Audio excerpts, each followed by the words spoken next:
Mettre en valeur le patrimoine rural au travers de la création musicale et culturelle, c'est l'objectif de Rando Culture. Ce projet est mené à Lames, en Balagne, dans le cadre d'un partenariat entre l'Europe, l'Office de l'environnement et les acteurs culturels du territoire. Reportage Thomas Olmet à Jean-Pierre Grandidier.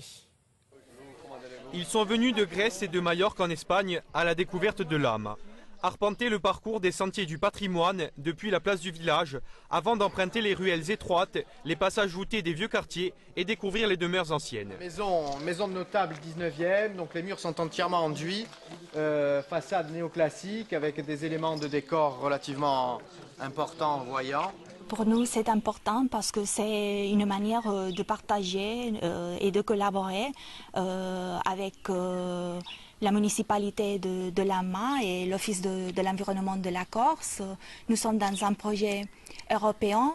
Ce projet Rando Culture, financé quasi intégralement par l'Europe, associe l'Office de l'environnement de la Corse, mais aussi plusieurs acteurs locaux culturels, avec une dimension touristique. Ce qui est important pour nous, justement, acteurs culturels, c'est de pouvoir travailler en réel partenariat pour pouvoir faire du tourisme culturel, du tourisme patrimonial. Et en ça, c'est vrai que le Pays de Balagne a établi une stratégie qui est très intéressante.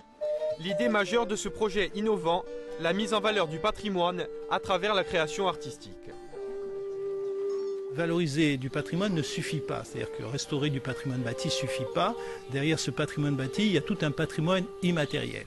Et là, en l'occurrence, le projet Rando Culture a pour objectif de lier le circuit patrimonial avec un patrimoine bâti et un patrimoine immatériel.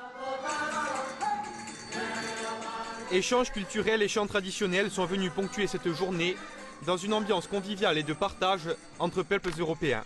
Reste maintenant à enrichir cette base de projet déjà très riche.